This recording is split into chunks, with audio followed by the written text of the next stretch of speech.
Yeah, the fucking sick beats. Yeah. Interrupting your own intro. What a preambling bitch you are. You don't even know what that word means yet.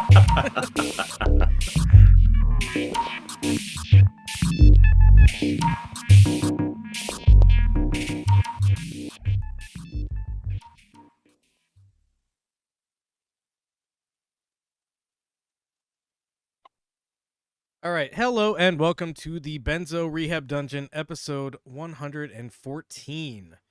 It is the 28th of October, 2022. I am your host, Michael Deebs.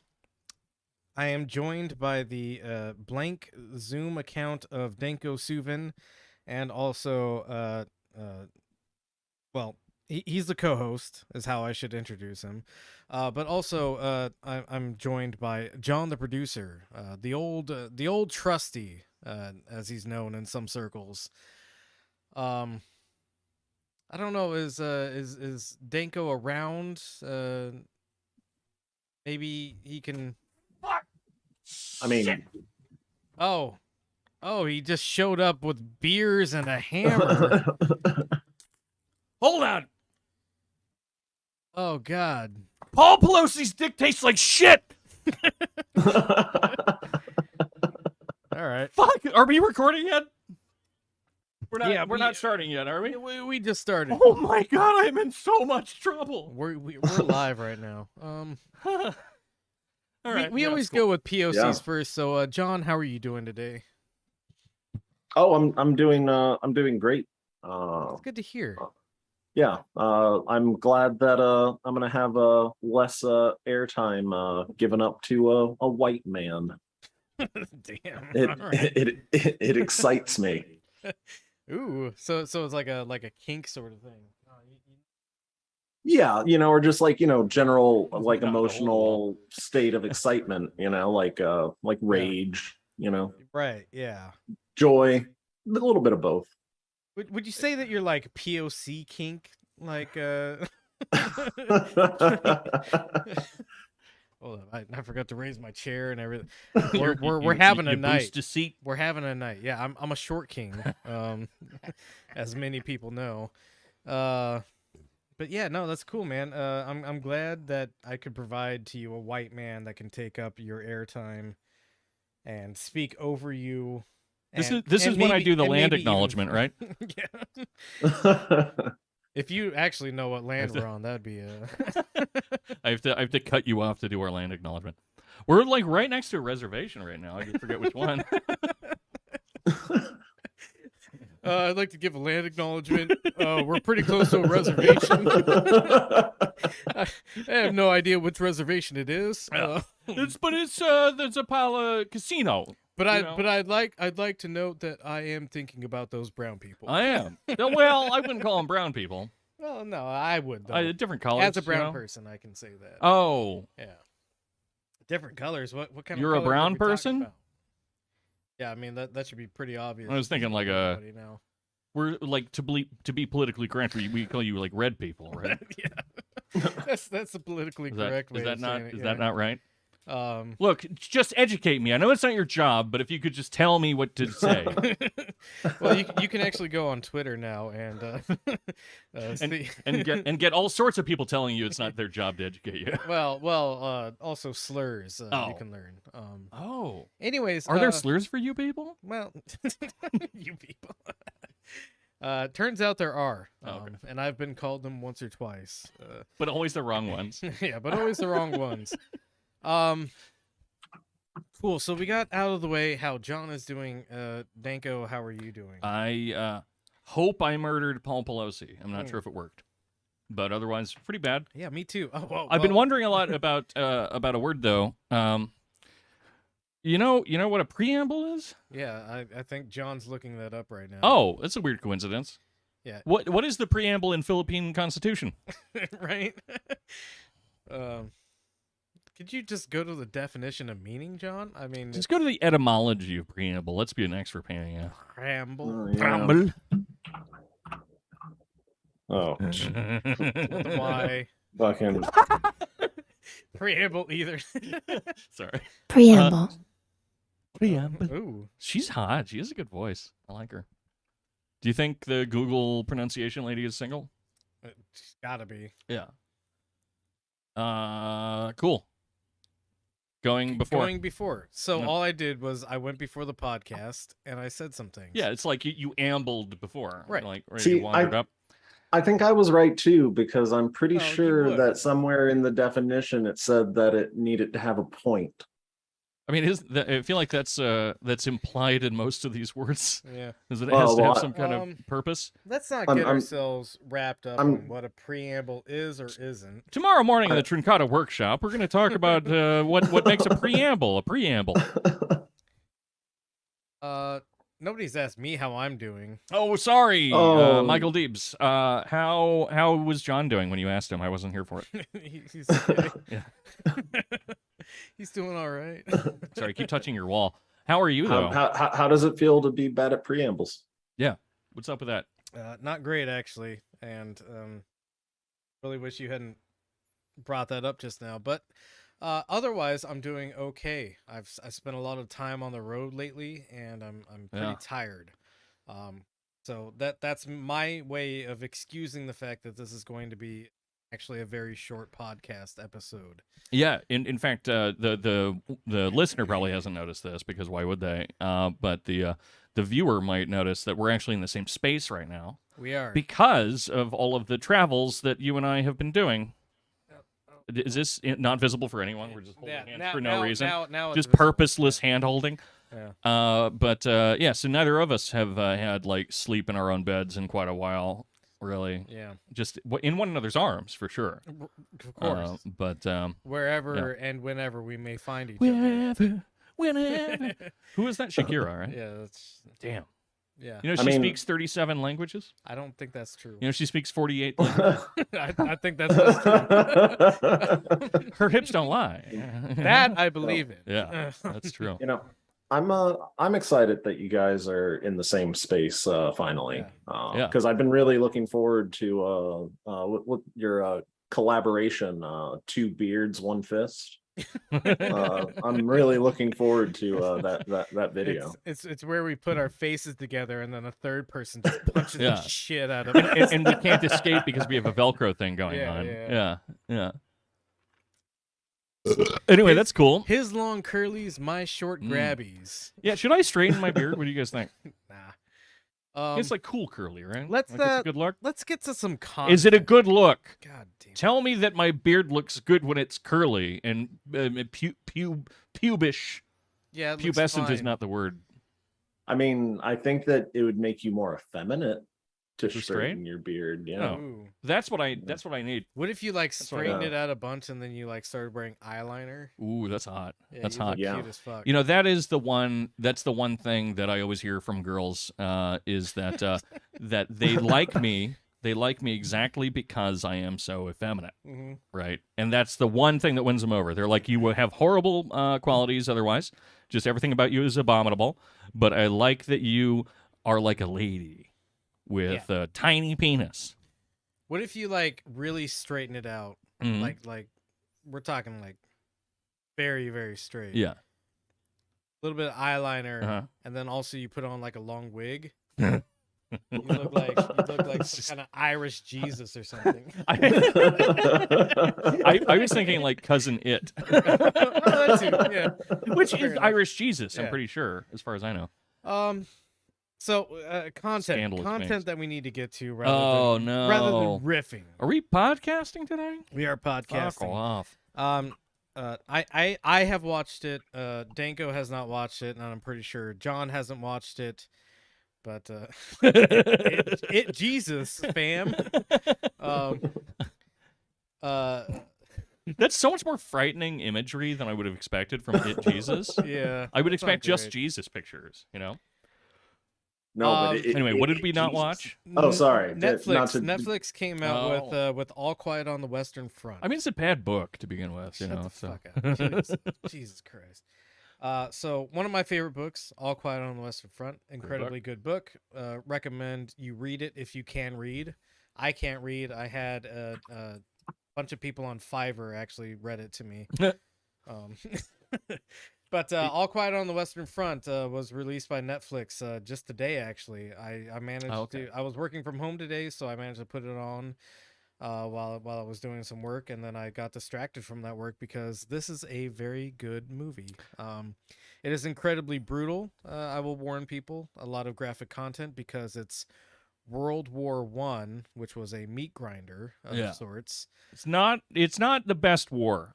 Very unflinching reenactment of World War One. Very true to the books. There's some slight deviations here and there. Yeah, like they're using ketchup gas. Yeah. The dumbest joke I've ever made. Well, was this was gas this is the sponsored war? by Arby's. What's that?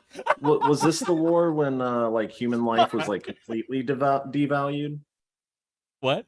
Yeah, sorry. Somebody was laughing maniacally. when you said that. The Arby's sponsored ketchup gas is just so That's what devalued human life. now with horseradish. That's a meme I'll have to make later. Yeah, you got to do it. Anyway, what was that, John?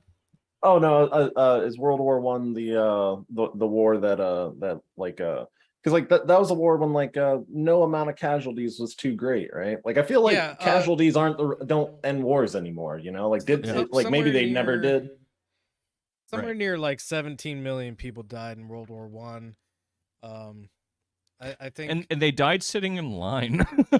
Yeah, so you know, maybe someday we'll do an episode about World War One. I don't know. Yeah. It's something that I've actually studied quite a lot because it's a very interesting period of time in which you still have a lot of old warfare tactics like stand in line and march towards your enemy, or like horses fighting tanks. Yeah. You know? So you have this weird mixture of like incredible industrialization and then incredibly like medieval tactics as well. 23-year-old sergeant majors. Yeah, pretty much. My great grandfather was 23 when he got promoted to sergeant major. Oh, man, it must have been nice. Yeah.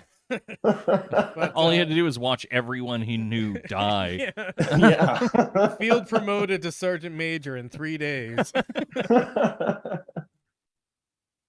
But yeah, it's very true to the book in that it's an unflinching look at war in general, especially mechanized war, and yeah, I mean, you know, there's nothing I could really spoil out of it because all Quiet on the Western Front's been out for almost 100 years now. Yeah, probably. Well, it was written in 1929. So, oh, okay. Like just shy of 100 years. Yeah. Everybody dies. Surprise! That's the joke in the title. That's very funny. There's they do some very clever things because you know everybody's in uniform and everybody looks very similar. So they give a couple of the characters like some little unique characteristics, like a little red ribbon around their neck that when they take it off, their head falls off. No. One of my favorite ones is Paul Baumer, who is the main character. It's not a real name. It is. They're German. All right. Oh. It's BAU. Oh, he's like a tree man. Yeah. Paul tree dude. So early on, he almost gets his head taken off by a sniper, and so for the rest of the film, he has a bullet through his helmet, and that's how you're able to identify him. So there's a lot of like really smart decisions that are visual made. language. Yeah, that let you keep track of the characters, even though they all kind of look the same because they're all in uniform. You know, one guy has like a fucked up eye, so you can like recognize him whenever you see him. A lot of really beautiful shots. A lot of it kind of explores the industrialization of it, which I think the book doesn't quite go into as much. But when Paul receives his uniform, he notices that it has an old name tag on it, and he says, "Oh, I think this was made for someone else." And like, "Oh yeah, it was probably the wrong size." And the guy just kind of like rips the tag off and throws it away. But really, what it is it's been recycled. Right. By the way, we're gonna steal your watch as soon as you're like passed out. Right. So. It really goes into the nitty gritty details and the machinery of war. And I think it does a really good job of keeping true to the book. It does a couple of like small changes here, like Albert Kropp dies when he does, I believe. Uh, some other people die when they don't die in the book, but the same general way that shoot, what's his Cat? I forget the rest of his name, but he goes by Cat in the book. The same general way that he dies is kind of the way that he dies in the movie. Um, really, really good performances. So I highly recommend people watch it. Of course, there's going to be a bunch of gore and bloodshed because it's World War One, and I think if you can't stomach it, that's a good thing because you shouldn't be able to stomach war because war is bad. If you can't stomach it, then maybe don't join our trench warfare legion, okay, guys? The Benzo Rehab dungeon needs strong men and women. To man in the trenches. For the smile room that are not, in fact, turned off or bothered by intestines, ketchup gas, or horses being snapped in half on barbed wire. Oh man, there's such a good scene when the tanks are introduced. I bet. In World War One, which I can't remember if that's in the book or not, but maybe it is. But either way, yeah. So near the end of the war, World War One. Again, we can't really spoiler All Quiet on the Western Front because it's kind of historical. Spoiler alert: history. But yeah, everybody died near the end of the war. They encounter their first like tank assault and the horrific. And this is all from the German perspective, which I don't begrudge because Enrique Maria Yeah, I always fuck up his name because I always start mixing it up with Eric Maria Remarque. Yes, I always start mixing up his name with Marquez. Yeah, right. And so, which are very different authors. I always get him mixed up with Roca, actually. Oh, that's funny. Yeah. Rainer Maria. Yeah. So Eric Maria Remarque, writer of the book, through all this stuff. He was in World War One, so he's got first-hand account of it. This is a fictional account, but it's true enough to the situation. This is the real. It's the first non-genre fiction book that I read start to finish when I was a kid. Oh, interesting. Yeah, I liked horror and sci-fi and stuff, and then this was the first book. So somebody in the chat just said the Bussy breeding dungeon. Oh yeah. I mean, that's why everyone's lining up. You know what I'm saying? No sir or ma'am. I don't know. We got factory coming going on. But anyways, sorry. Highly recommend. Sorry. Highly recommend. Shut up. Highly recommend that you pirate All Quiet on the Western Front. Never pay for this shit. Yeah, Netflix's stocks are looking weird as shit over the last few months. They're really swinging around. all I'm happy about is that they threw out this last banger. Yeah, really, really faithful adaptation. Again, one of my favorite books. So very good book. Yeah. We were talking about it in workshop recently. Yeah, I was, and I was saying I was hopeful that this would be good. Yeah. And then I watched it today, and it turns out quite good. Good news, everyone. It's interesting. I mean, I don't have a whole composed theory around this yet, but it has been interesting how during the 2010s, especially the latter half, we seemed to be repeating the 80s. This whole hauntological thing. And now we seem to be really wanting to repeat the late 1920s. Yeah, because the well, almost the 1930s, because the stock market and all that. Right, and actually, that's what's more applicable to this because there was another movie made in 1930. I haven't seen, but adapted from the same book. And it was a pretty award-winning thing, and I think this is also Gallipoli or whatever the fuck. No, it was All Quiet on the Western Front. Oh, okay. Yeah, I thought you were just saying different or similar subject matter. No. Yeah, exact same book. Got it. Adaptation. But I think there's parts of this that from what I've read, probably captured a little bit better. Sure. You know, there's better. A lot of the effects are practical effects, which I That is appreciate. dope. Yeah. Yeah. Do they use squibs? No, they don't. Fuck! Oh, wait. No, squibs are Yeah, the real like ones. the blood spooping out of the boops. Yeah. They definitely use squibs. Fuck yes, no digital blood. That's very important. That's the one of the only aesthetic things that I care about. Squibs. Yeah, all the bloodshed is very realistic. Practical effects are very important to me. Yeah. You know, there was the Thing prequel that they made a while ago, which was a mediocre film, but it could have been a lot better because what they did is they did the whole movie with practical effects, like practical effect monsters and everything, just like they did in the original.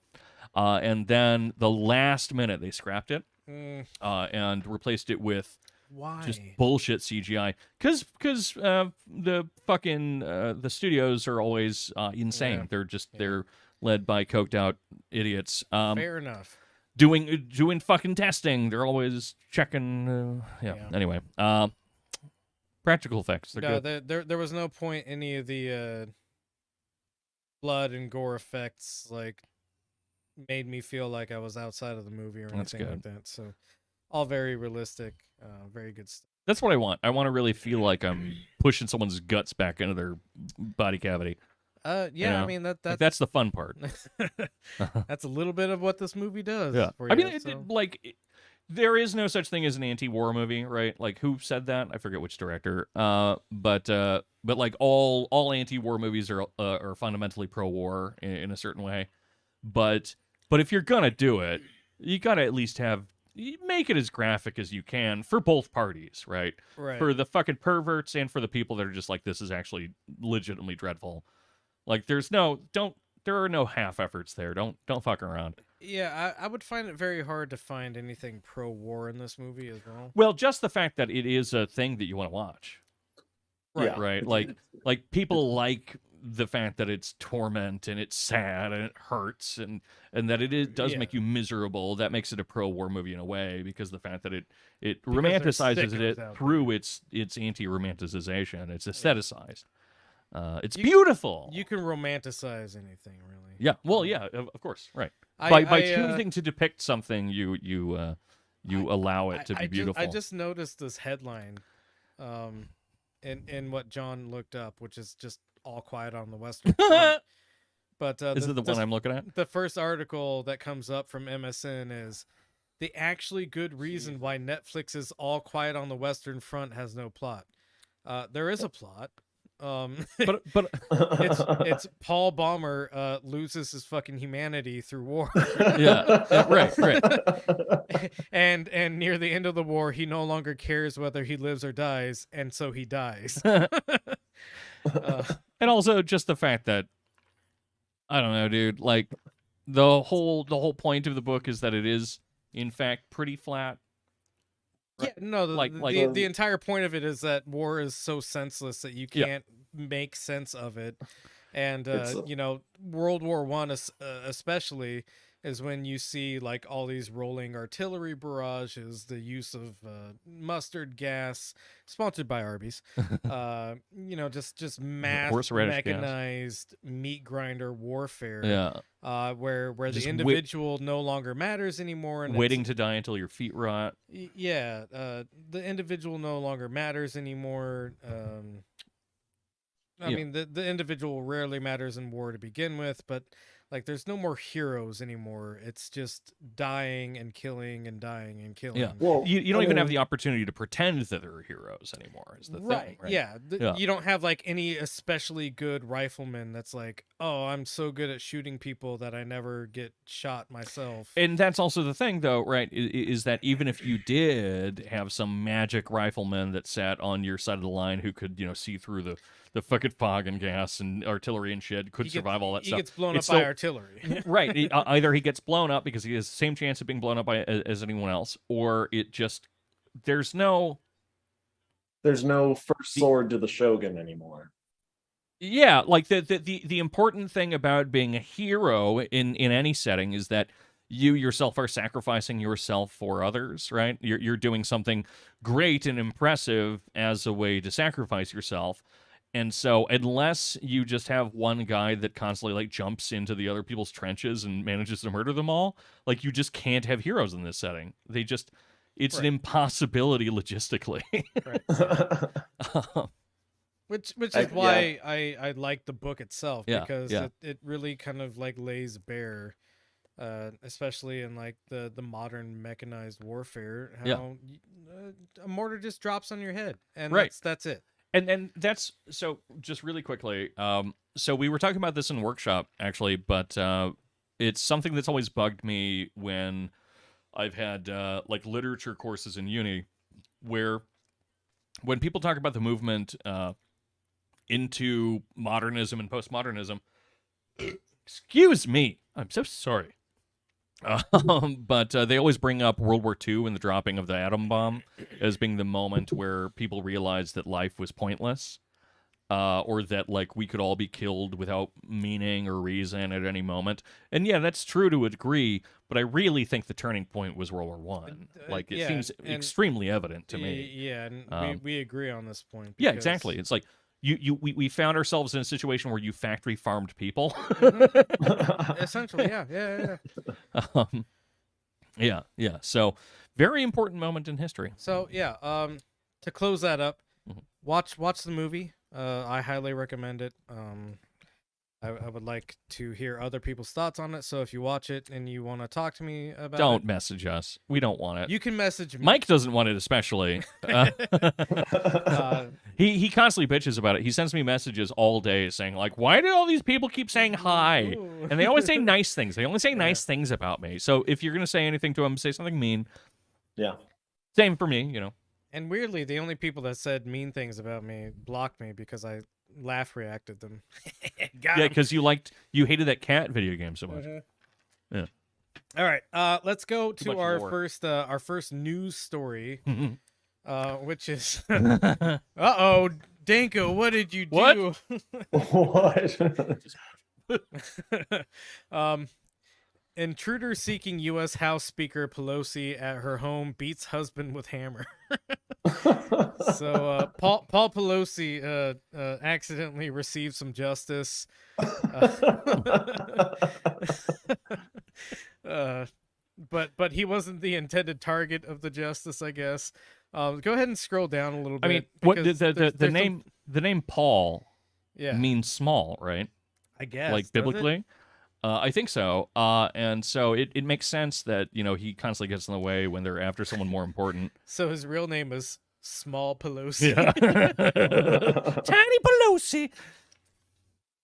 All right. He's so, hard to hit with that hammer, by the way. So A whack-a-mole thing. the first thing I'll say is I left San Francisco about a week ago now.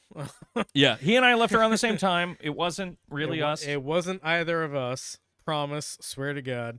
But San Francisco, October 28th. An intruder demanding to see U.S. House Speaker Nancy Pelosi broke into her San Francisco home and attacked her husband with a hammer early on Friday, officials said, in an assault that stoked fears about political violence ahead of the November 8th midterm elections.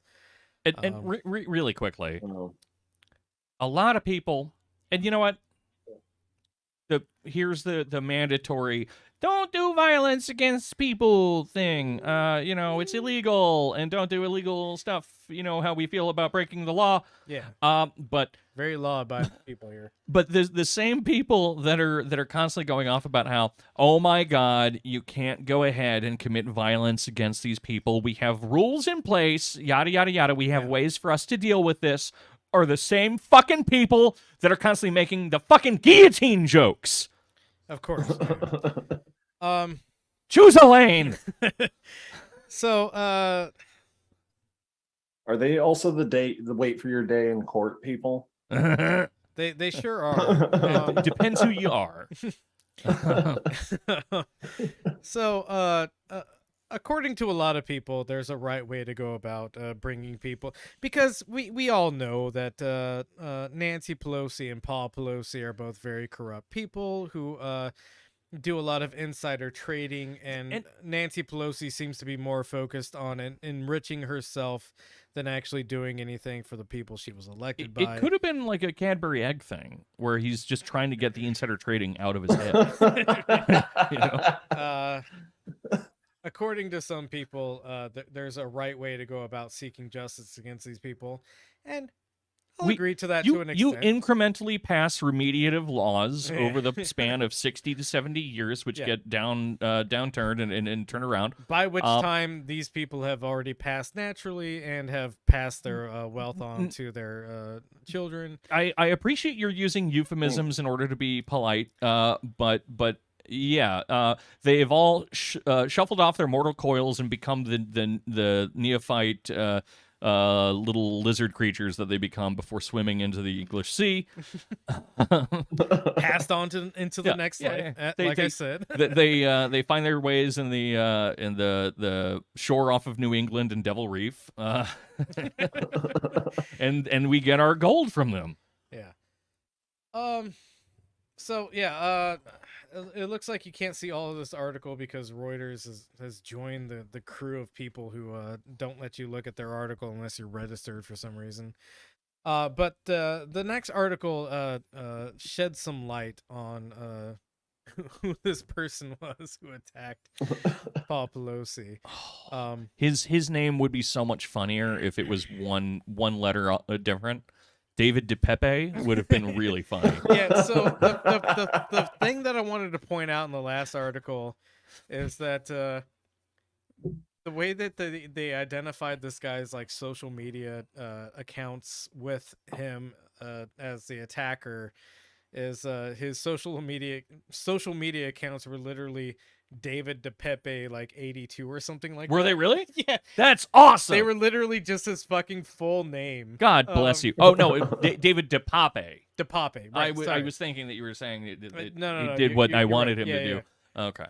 That's less awesome, but still very funny. It's still very funny because all of his social media accounts were just like David DePape 82 or like David DePape 01 or like just very generic first name, last name, and then like, oh shit, this account's been taken. Let me add a number to it, sort of stuff. Danko suicided himself. He's back. Yeah. He can't leave because I can't. he's in the I'm not same allowed. room. Yeah. I'm chained at my ankles after I confessed to what I did.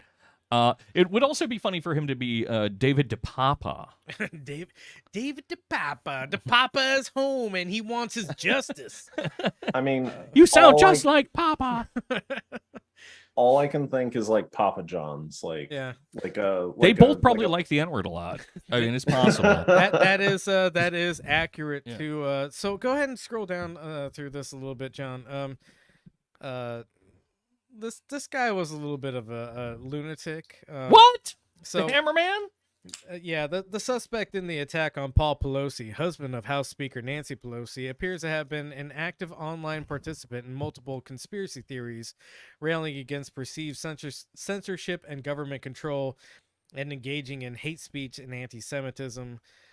So I'm pro conspiracy theory and pro anti-censorship. Yeah, I was going to say, until it got to the anti-Semitism and hate speech, I was like, I don't know, that could explain or describe any of us. Yeah, so he's a Berkeley resident, which could explain or describe some of us as well. Yeah.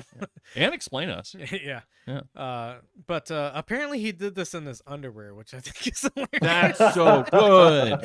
Dude, he did the Pepe thing. He pulled his pants all the way down in order to shit on a politician's husband. Yeah. So DePape allegedly assaulted Paul Pelosi. Stop saying that name. It's too funny. Allegedly assaulted Paul Pelosi with a hammer early Friday during a home invasion of the couple's Pacific Heights residence. A source briefed on the attack told CBS News that before the assault occurred, the intruder confronted Mr. Pelosi, shouting, "Where is Nancy? Where is Nancy?" DePape was known for embracing multiple conspiracy theories on subjects such as voter fraud, climate change, and the COVID pandemic on different online forums. He has also posted anti-Semitic screeds and videos from My Pillow founder and Donald Trump sycophant Mike Lindell. Yeah, so Okay. not a guy that we support. Yeah, but not entirely, at least. But as a friend of the show, Jacob joked with me, said, "A broken hammer is right twice a day." That thought was very funny, and I wanted to make sure he got credit for that. Well done, Jacob. By the way, his address is. In one of his recent posts about Donald Trump, DePape asserted, "Trump, you need to make Tulsi your VP in 2024." Dude, yes, of course he's one of those people. Yeah. That rules. That's so fucking funny to me. I fucking love those people. I love them so much. In fact, I think I know one of them in real life, and at least one. I love them. Well, yeah. So They I are was so gonna fucking I was funny. gonna throw out real quick. He apparently was a Jimmy Dore fan, which Fuck. we have called Dude. out Jimmy Dore as being kind of just a right wing piece of shit. It's so good. So He's just he's a useful confused idiot. boy. Yeah. He's a useful idiot. I hate at the anyone very that best. uses that term, but he is one of those things. He truly is one of those things. For everyone, kind of. Like, Jimmy Dore is a beautiful pond to be used by literally anyone. Yeah, he People that sucks. disagree with him, he's controlled opposition for some, he's a useful idiot for others. It's beautiful. So that's the story there. Sorry, I saw out of the corner of my eye the quote that you just read off. Trump, you need Yeah. to make no. Tulsi. He and did the what 8 or 9 like, yeah. E's with a D. But out of the corner of my eye, I thought it just said nerd. I was like, "Fuck, is this something I wrote?" So some of the websites he was posting on. Let's see. Did the DePape's cops post. fire nets at the bushes? What's going on? That would be really funny. I think that's Halloween decorations. Oh, It could also be a new startup in the Bay Area that like trains your bushes. Yeah. True. I'm automatically assume weird rich people shit. Oh yeah, so one of the things I wanted to bring up about this, all right, because we had to justify ourselves a little bit in laughing about what might be kind of a tragic sort of thing. Don't hurt people. Don't do it. It's mean. No, no, It's mean to hurt people. No, hurt people, but make sure it's the right people. And I don't think this guy hurt the wrong people.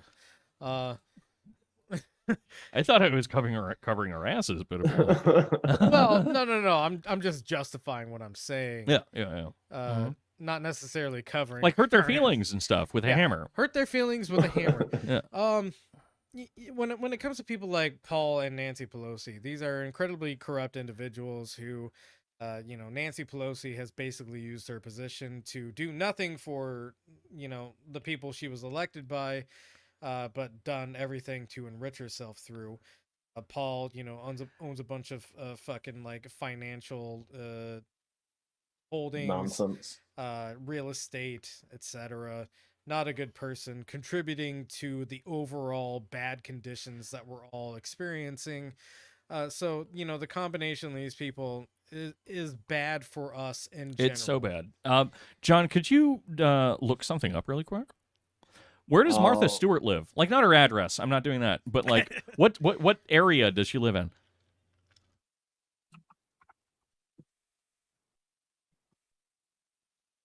Man, I love you, but you're bad at Googling. He's so bad. Just do like Martha Stewart location. Where's Martha Where does she Stewart? buy her clothes? Westport. Where the fuck is Westport? I don't know. Connecticut. Yeah, Okay, so that on its own tells you that so Martha Stewart went to jail for insider trading for like 3 months or something, maybe less, probably less, like 3 days. But the thing is that was a big deal, and everyone's like, yeah, she should go to jail for being a fucking meanie poo. Yeah. But the thing is that if you're doing insider trading in Connecticut, it just means you live in Connecticut. But if you do insider trading in fucking San Francisco or the related areas, it means that you're actually a monster. Yeah. Like, it means that you're one of the vampires that's trying to destroy every human being in the United States of America and outside of its borders. And And so I don't know, like Nancy Pelosi and her husband, I think it should be uncontroversial to say that they should just be in fucking jail for. I don't believe in the death penalty, and I don't believe in like even life in prison per se, but they should be. No. There's exceptions we can make. Okay, here's people here's are what should happen. monsters. What should happen is they should get the maximum Norwegian 13-year term, and then someone should assault them with a hammer. Yeah. Illegally, it should be illegal to assault people with a hammer in prison. It should be illegal to do that. Yeah. And then it should but happen. You could throw them off a 6-foot ladder onto a pile of hammers, though. There you go. Ooh. You guys, No. I'm just trying to. It's I'm it's just trying not to write that theory the- fiction It's not here. that they were assaulted with a God. hammer. It's that they accidentally assaulted the But- hammers. But remember when everyone was angry at Martha Stewart about that? Oh shit? yeah. No. It's a And big that's fucking that's deal. What's, Big that's fucking what's so deal. fucking amazing about this sort of stuff is the pearl clutching that's done on behalf of somebody like Nancy and Paul Pelosi, who are genuinely awful people doing awful things in the world, but they do or at least Nancy does this performative thing where she's like anti-Trump, even though she voted in line with him his entire time he was in the presidency. Yeah, it's bizarre pearl clutching that happens where it's like, well, it's anti-left violence or it's right-wing violence against the Democrats, and you never see this kind of right-wing violence against the conservatives. And it's like, well, yeah, because the conservatives managed to find this radicalizing force in America, which is, hey, all of our politicians suck, right? And they've twisted that to be like, oh, it's actually just the Democrats, and you should be on the side of the Republicans. Yeah. For a lot of these right wingers, but some of these right wingers don't even like the Republicans either. They just Yeah. I was and- going to say I feel like right wing politicians are scared of their constituents. they are, Yeah. to a certain degree. And the fact that this violence was done against, and I would argue that Nancy Pelosi is actually a right wing politician by any metric of like actual political discourse. It's so bizarre that like liberals latch onto this and like, oh, it's so horrible what happened to these clearly corrupt people who I will admit are corrupt, but I don't want anything bad to happen to them. They should be arrested by the system that we have in place, even though I know that system is never going to arrest Right. them. There are two forms of thought which believe themselves to be outside of ideology and thereby are entirely amorphous, and they are liberalism, including neoliberalism, and fascism. For some reason, these two are connected in some way. I won't dig into that any deeper. No, but it's just it's who's on my side? Whoever happens to be on my side. By the way, don't hurt people unless we really decide as a group we need to hurt them. Right. And one of the last points I'll make about this particular topic is, I wish that this attacker was a little bit more successful, because we're going to get whatever police state interventionist sort of policies we're going to get out of this attack happening, right? Right. January 6th has had all these repercussions, including like funding the Capitol Police more than they already were, which was exorbitant to begin with. And when you really dig into it, it's just the Capitol Police fumbled the fucking situation.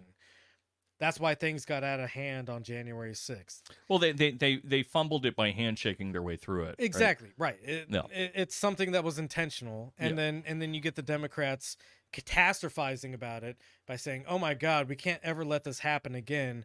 We need to have more funding for the Capitol Police."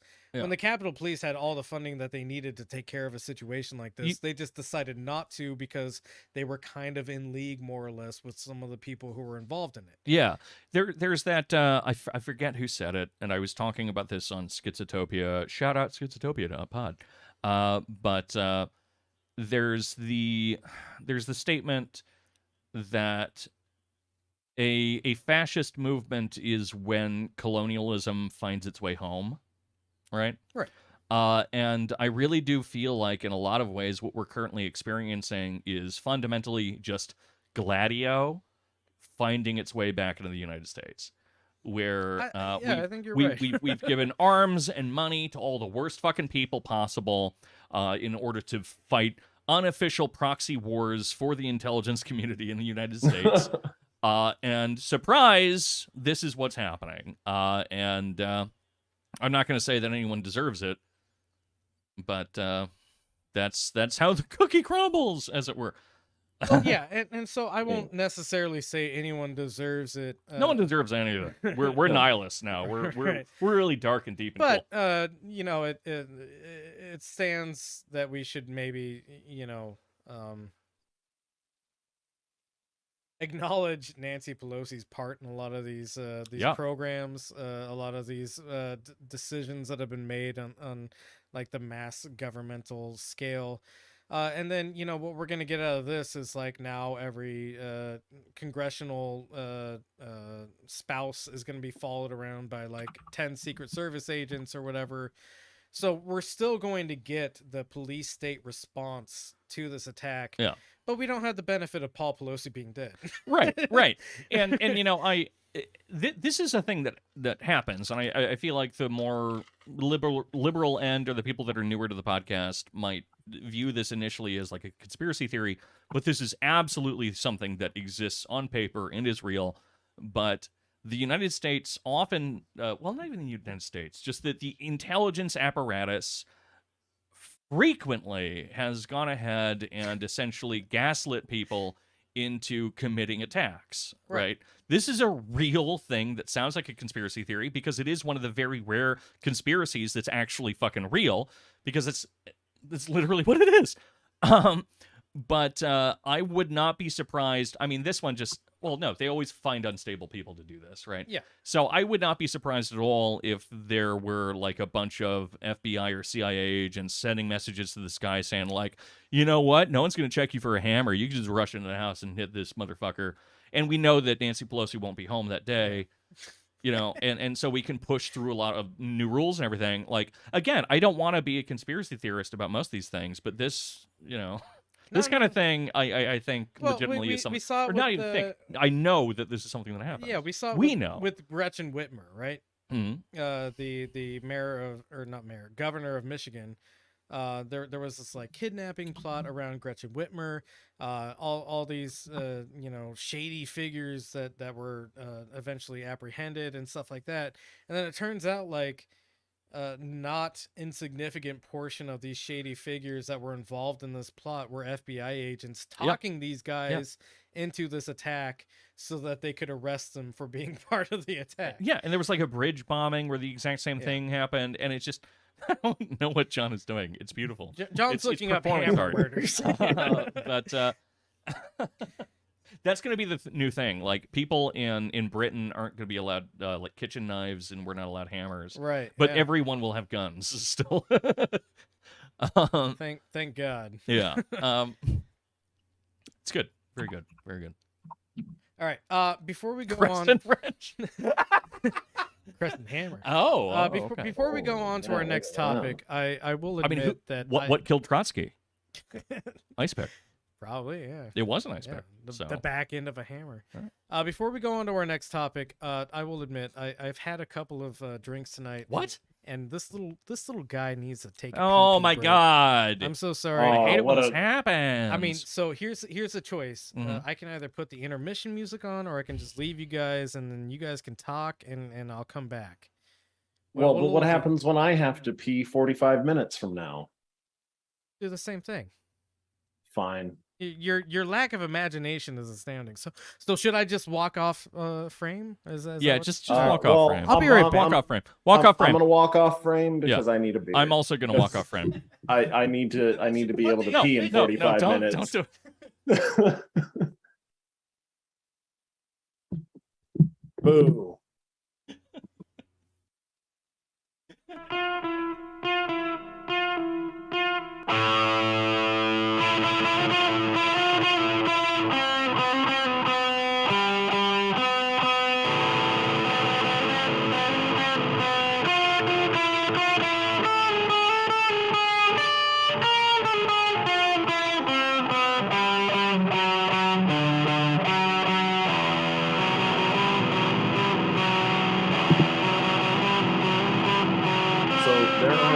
of specialty hammers out there. I mean, I feel like Mr. Pelosi would be a solved problem if he used, I can't hear you over this dope ass music. Oh, you can actually hear the music? I can hear what you're saying, kind of. I can hear that you're saying things. It's not what you're saying. I can't hear the music. Yeah. How does that make you feel? Can the viewers hear us? I don't know what you're saying. I still, yeah, it's gone. Yeah. You're buried in a pool of power cords. What is the direction?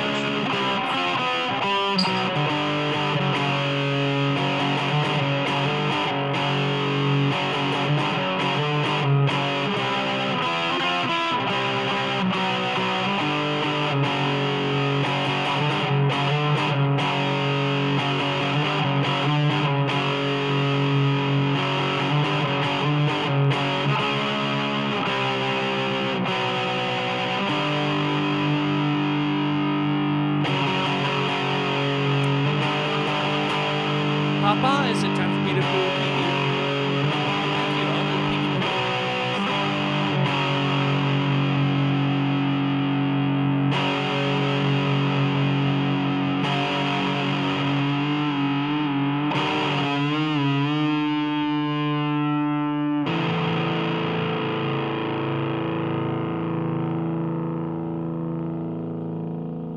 All right, some of us are back. Some of us had to wait for me to finish before we could go to the restroom.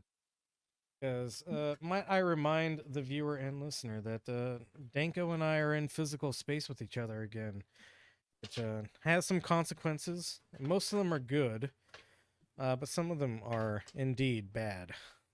None of us are shopping for the perfect hammer. What's the perfect hammer to you? Well, I mean, I haven't found it yet. I think it really depends on the application because I'm a guy who uses hammers, and there's a lot of different kind of hammers, and I think what I've come to in my old age of wisdom is that these hammers are useful for different applications, and those applications are important. Applications I of don't know. hammers. Yeah. What I really want to know. know is what kind of hammer is best at killing Paul Pelosi. Probably not rubber mallets, although they're very good at using like Dude, that would finish work or something. That would just be funny. Yeah, that would be hilarious. Yeah. Are we back on? We are back on. Oh shit! So I shouldn't say any of the things I mean. Well, Yeah. No, I mean, oh my god, it would be more authentic if you did. It'd be so risky. A 3-pound mini sledge would not be the perfect hammer to attack your elected representatives' spouses with. You know what the perfect weapon to use on elected officials in the Bay Area would be? A tactical nuke.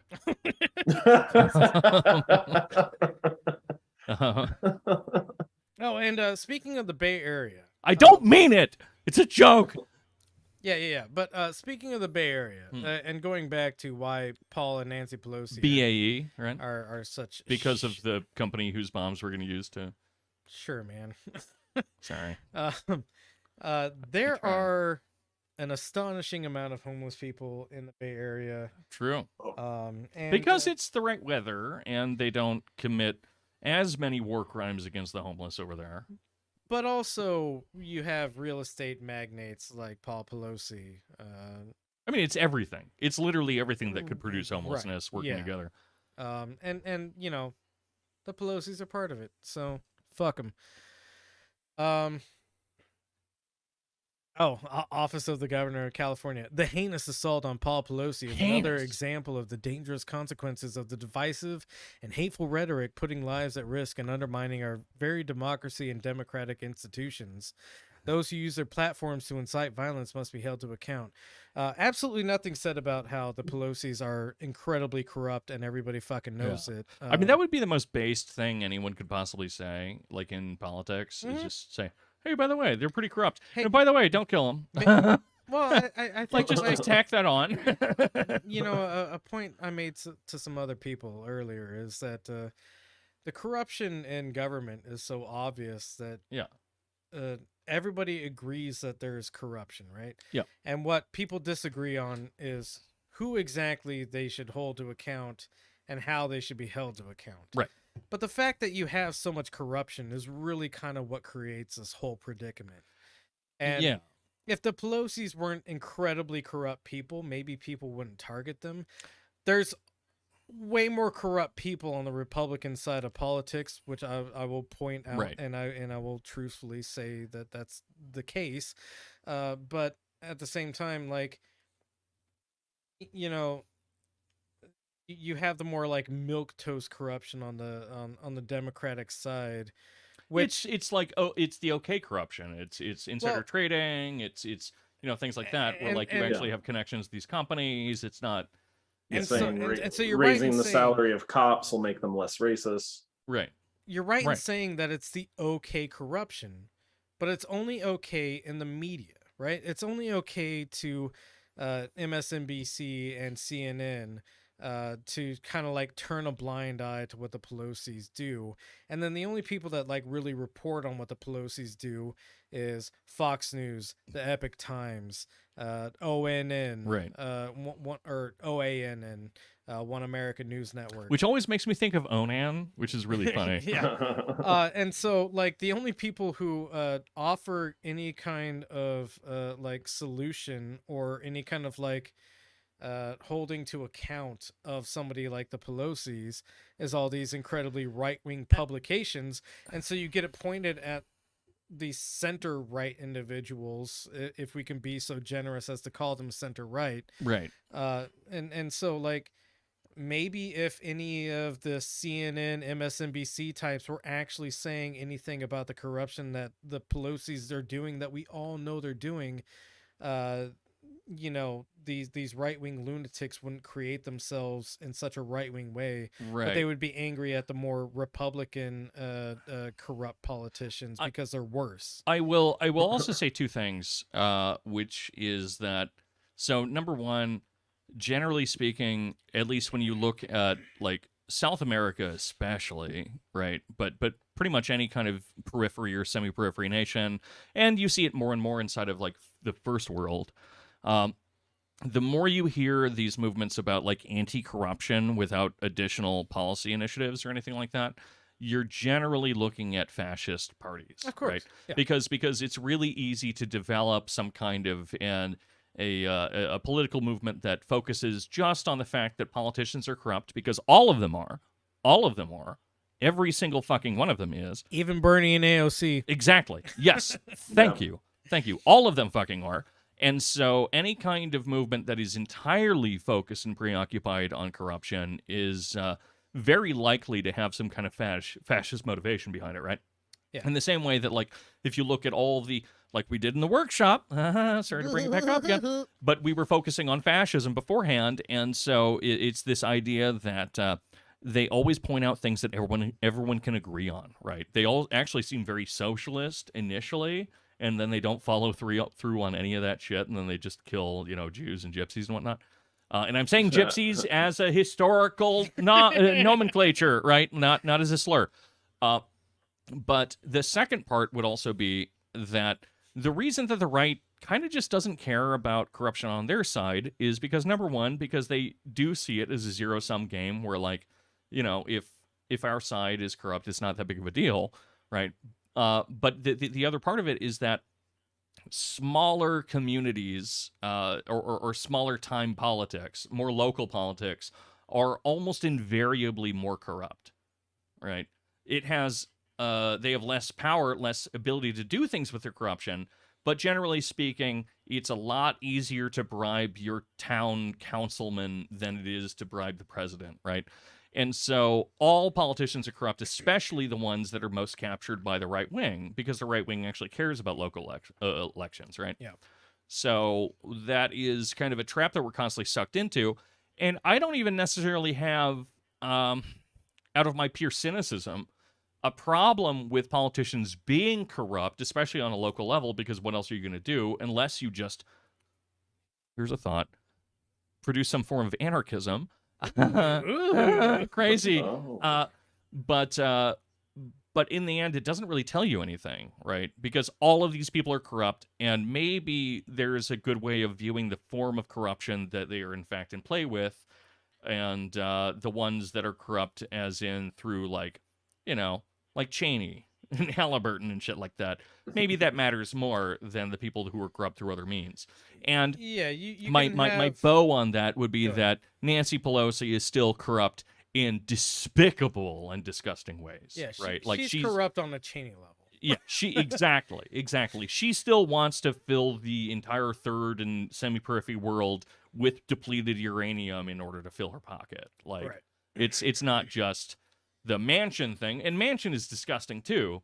But it's not just we need to make sure that we keep these 10,000 United States jobs so that the companies themselves will pay me. Like, Right, that's right. not. They're different fucking things. If we have to get rid of one of them, get rid of Pelosi first, and then we'll talk about Manchin and Cinema, even if they're the ones that blocking everything Yeah, up. and that's what's kind of always funny to me is that Manchin and Cinema are always like... They're the bugbears, right? Right, they're the bugbears because they're the most like aesthetically like anti-democrat Democrats, right? Like but when it really comes down to it, what they're doing is just kind of like domestic policy shit that's fucked up, of course. But it's mostly like domestic policy stuff. Yeah. And someone like Nancy Pelosi, like, her bringing her kid along with her to Asia and Taiwan and all that.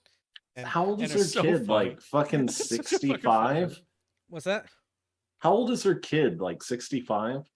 I mean, Like, 137. yeah, old enough to have a bunch of business partners in there, and so basically it was like a state-sponsored business trip for him. Yeah. Yeah, incredibly corrupt stuff that like not only is like shitty domestically but shitty on a world stage, because we're when you deal with things like Taiwan, which is a kind of delicate circumstance in which Taiwan does have the right to self-determination, I think, from China. But when you like enforce that as your own state entity, you're kind of like playing with fire there. And Especially the way that they were doing it. especially right? the way Like- that they were doing it, Like so Palestine is also a very delicate state entity in a very different situation, granted. But planting one of your politicians there while there's the threat of major conflict, where there hasn't been, a whole bunch of like open air prisons and bombings and shit, like right. that's a fucking move that is bad for everyone, probably. And now, a story we'll probably get into next week. Again, I'll be dead tomorrow. So. for the listener and viewer, I have spent more days in hotels in the last 2 weeks than I have at home, so I'm kind of ragged, and I haven't been able to follow up on news a whole lot. And I've been on couches, so we're both like totally out of it, which Yeah. ultimately probably means a better show in the end. Maybe. It's good that we're both lost. But one of the things I've seen recently is that Taiwan is apparently going to start producing some American weapons. Of course, Like, of course, that's of course. a bad decision. That's so funny, dude. for like That's so world fucking funny. stability, right? Like, yeah. Remember when our world stability was fundamentally based on the fact that there was some kind of like a Cold War, and then we were utilizing another country's like window guidance in order to produce more, Right. fucking washing machines, Yeah. and then everything was actually really good, like Yeah. economically speaking, at the very least. I used to have these like delusions that I suffered from at least like we're not actually gonna go to war with China because our leadership they're sociopaths, not psychopaths. And then the DSM-5 came out, and it's a spectrum, I guess now. Whoops. Yeah. So I mean, this is a dangerous thing because we have a problem like some of our compatriots have, where we make predictions and then they happen. but China, we gonna go to war? I don't think so per se. I mean, not in the next 15 years. We're gonna be in economic war with them for a very We might have long proxy battles or something, time. but And then I think the worst we'll see with China is proxy wars. What I'm really concerned about is Russia and the proxy war we're currently fighting with them. oh yeah, that's a weird one. Turning into something worse than it. You think ever it'll get had hot? To be. I think it's going to be hotter than the Cold War. I Hotter think, than cold. I mean, the Cold Like War it's- wasn't that cold anyway to begin with. Like, Yeah. right? Like, so But well, we didn't have direct. Did we even fight? Were we fighting on the same battlefields as Russia and China? depends on what you consider Yeah. we, because like in places like Afghanistan, dude, you have a huge Yeah. contingent of military advisors, CIA operatives, special forces units training the Mujahideen.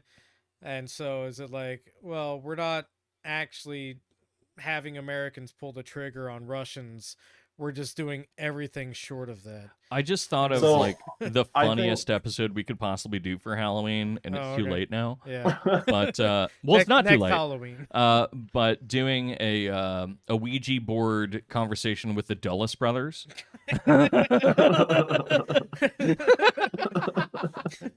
Fuck, that's funny. Pay me, someone pay me. I've offered a couple of times and you always turn me down. That's true. Yeah. But it also like, includes like weird stipulations. Like, I I am not allowed to wear pants anymore, yeah. which I don't do Yeah. it anyway. like asking the Ouija board, like, Dulles brothers, what should we do about the banana republics? Yeah. And it's like, murder squad. Hey, Alan. Good times. Anyways, what we- charming folk. We got to move on to. Let's our next keep subject. going. Yeah. This was supposed to be a short episode. Yeah. Really. I mean, at least it's a not fun working out. episode. Yeah, we're having fun. We're having Dude, the caller. Fuck yes. Yes. So Liz The Truss. only cool thing about Liz Truss. Liz Truss had a very short 44 or 45 day run, depending on who you ask. She was prime minister for so For here, 45 minutes. here's how I I'll mean, preface this. I can't Liz believe Truss they was sewed nipples on this fucking Yeah, I mean, jumpsuit real that she's rude. wearing. Yeah, I'm wondering, Yeah. is that a Photoshop or were those there to begin with? I think it's actually just cold in London right now because they don't have any energy. Woo! Oh, But, Nord Stream. Man, that's really producing a Nord Stream for me. Hey, You know what I'm saying? You got what I mean? Because I'm somewhat Nordic and Oh, seaman, Yeah. Ropes. Deeb's robot voice is back. Putin come. Oh, my robot voice is back? Oh, is he a robot now? I don't know. I make a bunch of dick jokes and he turns into a robot. That's a I think- conspiracy. I think it's only when you guys talk at the same time. All right, Mike, Danko let's keep comes going. in Let's talk. clearly- I'll just interrupt you over and over again. As always. Shit, what was I gonna? Liz Truss Oh, and her yeah. nipples. Liz Truss. She has the The coolest look ever. Liz Truss. Trust. Liz Truss. You gotta have a lot of Liz Trust in your dom, you know? Well, that's how she ran. Is in Liz we trust or something like that. That sucks. But anyways, Liz Truss is the first female prime minister to only last 44 days. That's very specific. Because we had the Iron Lady before her, and also that gal whose name I always forget, who was just like a bland British stereotype. You probably don't even know. I what I'm don't talking- care. Yeah, exactly. It's Elizabeth Yeah. Doyle. That sounds So we had British. Margaret. Isn't that the blind singer or whatever? Or like that? No, she was just the one that looked bad, right? Like Yeah, I think that so. was a whole thing in the early 2000s where we had that blind opera singer ugly guy. people can Yeah, sing Exactly. pretty? with a blind opera singer. What was his name? Emilio something. I don't know. No. But yeah, some old dude. He was a blindy. tenor. and he sounded fine, but he sounded boring. But the Yeah. thing is that like everyone loved him because he was really palatable and he was blind.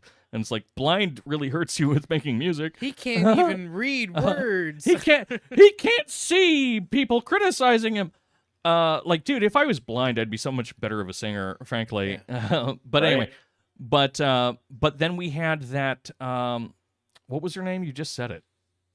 No, you said it. He said it. Something. He Doyle. said it.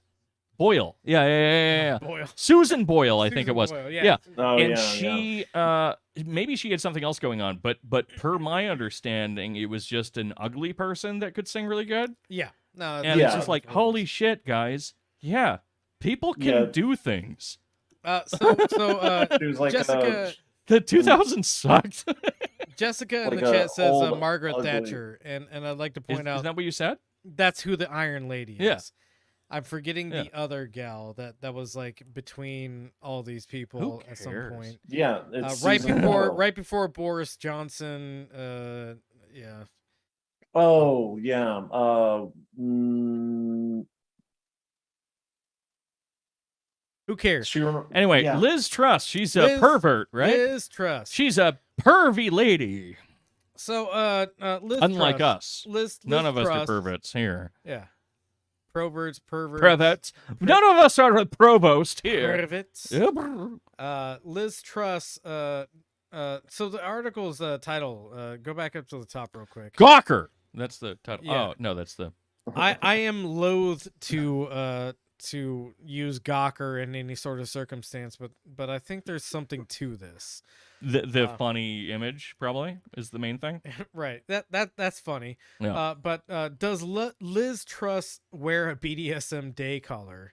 And the more I've looked into this, the more I'm convinced that maybe her entire prime ministerialship was actually just some kind of like kink play. Yeah, some challenge by her dom. Yeah. You have to become the prime minister and then give me all of the money once you enter retirement.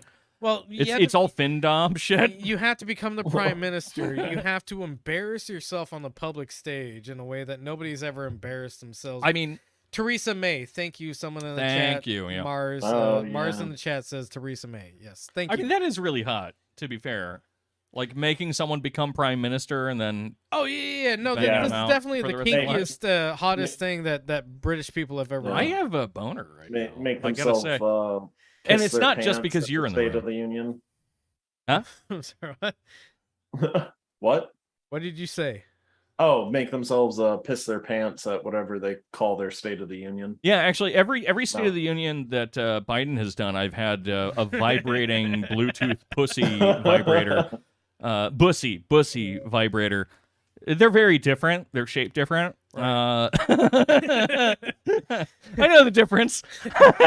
Because my ass is too big. No, his ass. It's not in me. Oh, yeah, it's in right. him. Yeah, I in put him. I put the vibrator inside of Joe Biden's butthole. You put the And his urethra. Oh my god. And every so often I buzz it, and that's why he forgets his words. I did the same thing to Bush, but Yeah. Bush was a man who had control of his mind. And his ass. And I feel, I feel like Bush had a tighter asshole. He does. Definitely. Yeah. Definitely. I mean, it's Yeah. also an age thing, you know. Yeah. Here's the thing. Here's the thing about age, is that slowly over time your sphincters just, because they're just valves, right? Like they're just like rubber. What's the word I'm looking for? Gaskets. Gaskets. Thank you. They're just gaskets, and so over time, Yeah. like they do give out. And you know those things are pretty reliable until you hit like your upper 50s, and then they just give the fuck up. Yeah. Like they Yeah, just my- they just fucking collapse. And I've so got, I've got a doctor friend, right? And okay. Humble yeah, brag. so does he know So, Joe Biden? well, Is he so Joe Biden? apparently no. Joe Biden's wife. She's a doctor, right? Is she? She has a No, PhD. she's Yeah. Different No, kind of no, doctor. Different no, kind no, of no. doctor. Yeah, a medical doctor. Oh. Yeah, Okay. yeah. It's like you can get into fisting overnight. Well, there's the long way, the really long way, and the really short way. The really short way is apparently like a seatbelt injury from high speed collisions. And then you can be fisted at will, or just be 60. Yeah, my No. vision was, so the short way is to kind of like ease your way into it, right? The really short way is the Nike logo. and then the long way is to wait until they're 60 years old. Oh, cool. And then it's all just oof.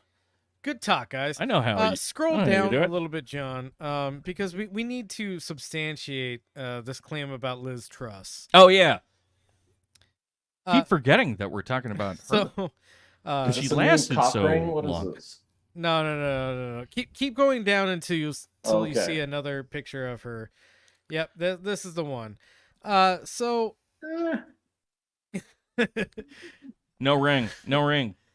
there are some people who claim that this is what's called a day collar, which is in the kink community something that you wear to be a little bit less conspicuous in public when you're domed by somebody.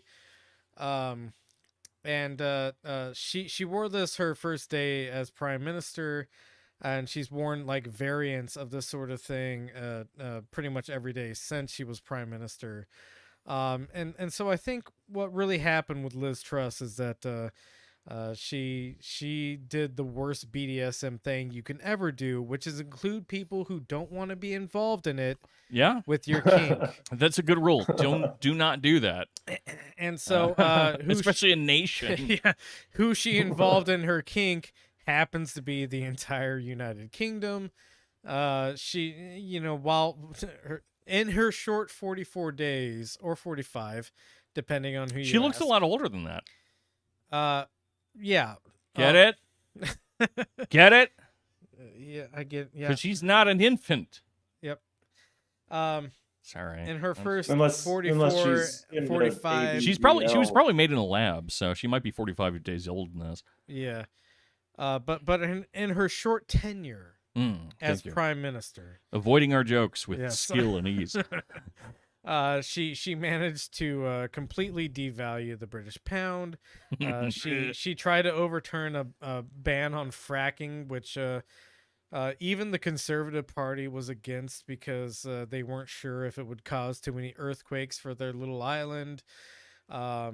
Her like Minister of Finance like broke a bunch of protocols on like what the Bank of England is allowed to do, which in some ways is kind of funny because it's more like the Bank of England isn't allowed to act politically, and when this Minister of Bye, Finance. John. I love you. Yeah, we'll see John again some He's other dead time, now. I'm sure.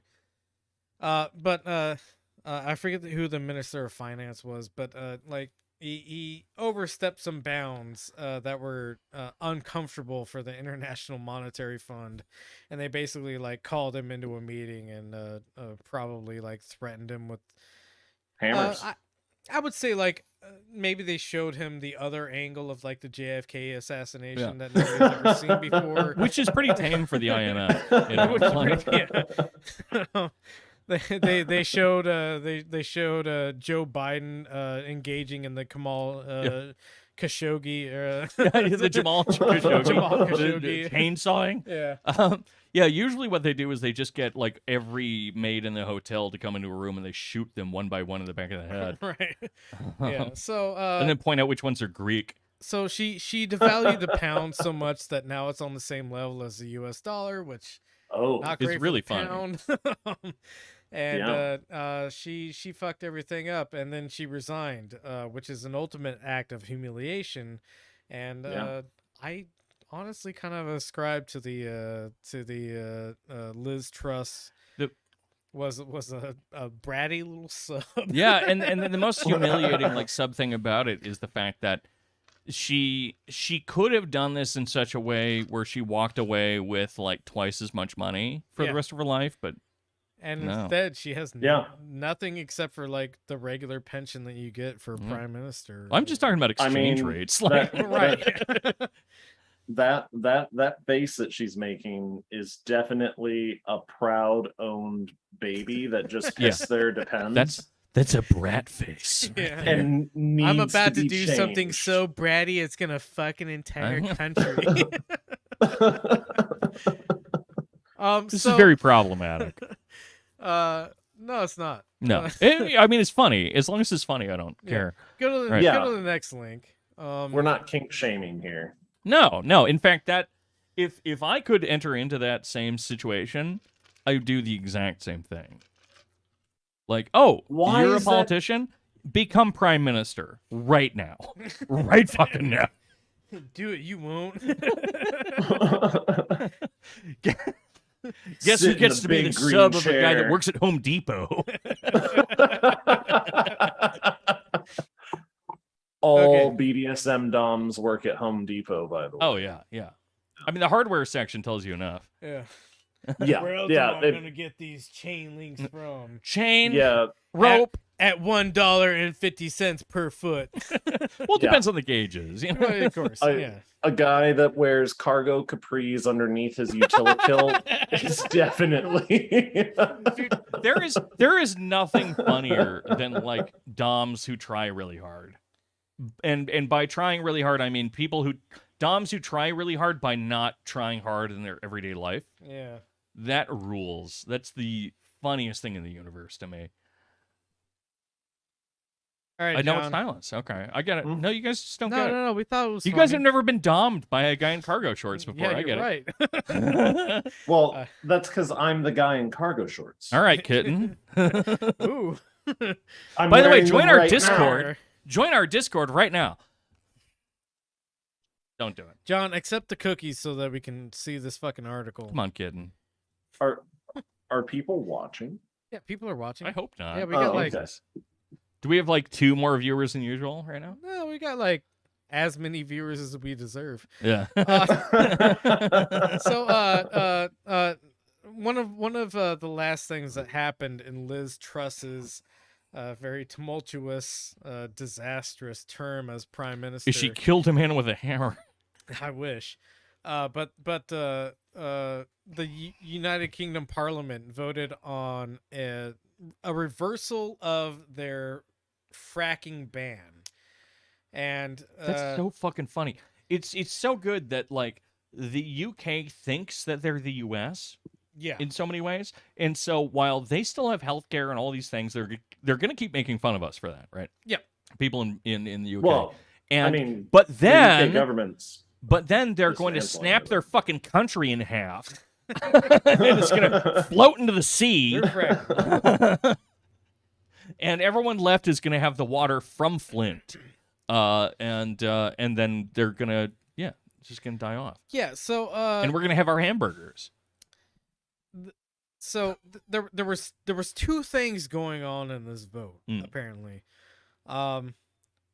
Liz Truss wanted to remove the fracking ban because England became very dependent on European energy sources, and those European energy sources are very dependent on Russian energy sources.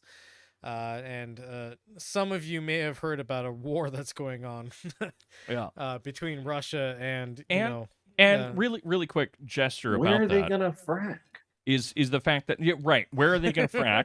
Right? So Like they have to snap their literally country in in half somebody's in order to do that. backyard. Well, they have to do it in Scotland, right?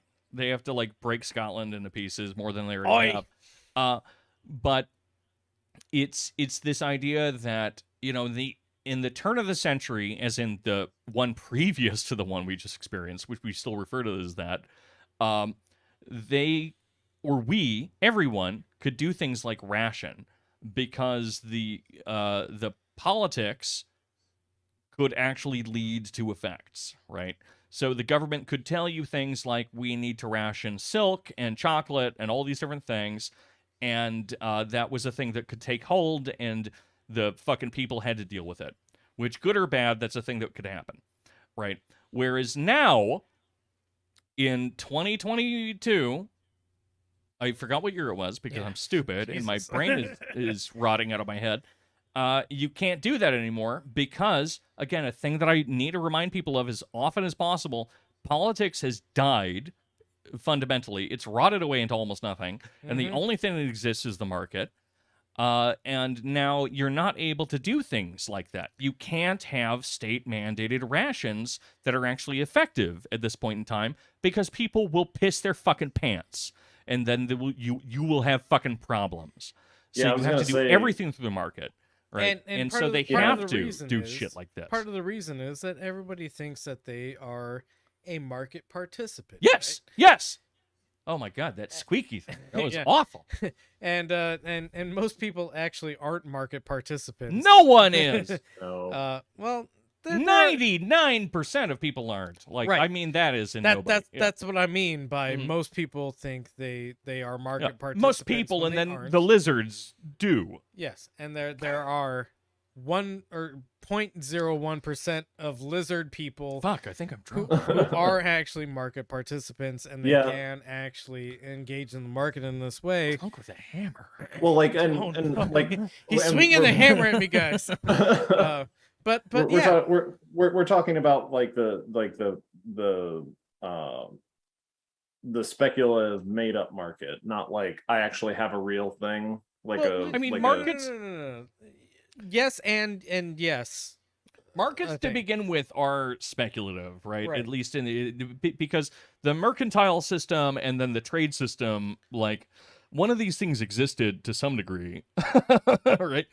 Yeah, like the like- mercantile like- system at least existed, but the thing is that market systems as they function and as they have for half a millennia has had nothing to do with actual goods existing. It has to do with prediction Right. about the way that those goods move, right? Yep. And so any statement about capital or any statement about the market system has nothing to do with the fact that like gas or oil or any of these things actually exist. It just has to do with the fact that there are people making money off of them, that there are people that own the means of production. What are you doing? yeah. I was trying Well, to I guess Closing like, Steam? Yeah, Were they going to show off the porno games you've been playing? no, it kept popping up that people were playing games. Oh, okay. I didn't, And I was trying to close that, and then I made it worse. But yeah, I mean the market. That's its own episode. I feel like, but Yeah, and that's potentially something we could look into for next week because again, like I said, this is kind of a low effort podcast episode because I'm exhausted. I've been out of town for more days than I've been at home. So let's move on from well, no, actually we can't move on from this because tears during chaotic vote. I feel like. yeah. So British politics are fucking insane. They're really funny. And part of the problem of the current United Kingdom, Britain government, whatever you want to call it, I never even know how to refer to them. Sometimes is it Britain? Is it the UK? Is it England? Depends which countries you want to avoid. Exactly. Right. So this vote on reversing the fracking ban was supposed to be like a vote of confidence for the current Tory government. The problem is that in order for this vote to like go through, people had to like physically be moved into the because all things about British politics are fucking insane. The way that you like really vote in British politics is by being in a certain place. So like they'll say like stand over here if you want this thing to happen, or stand over here if you It's don't. better want than this what thing. we have, where people just don't do anything. I mean, I'm ambivalent to whether or not it's good or bad. Yeah, fair. But it's like kind of clownish that it's like we had to physically put you in a place in order for your vote to be counted. And so what happened during this vote for the reversal of the fracking ban is the Conservative Party whips, who are such named because just like in American politics, you have like They control where people go. yeah, you have whips in American politics as well. But these whips in British politics were forcibly moving people into the right place, like physically moving them into the right place, so that their vote would be counted as being for the fracking. I want to ban swat one of reversal. those, right? Like swatting one of these, and so like suddenly the SWAT team comes in and starts pushing people into arbitrary locations. See, what I really want to see is an independent 65-year-old being fought over by two other 65-year-olds, and somebody throws a hammer down on the ground. Yeah, I want to see him get ripped in half. More hammers in politics. Just clawed in half with hammers. So go ahead and go to the next link, because Liz Truss ended up resigning. What? Yeah, and the new prime minister, Sunak. I think despite the fact that the vote ultimately, He looks more like a politics guy.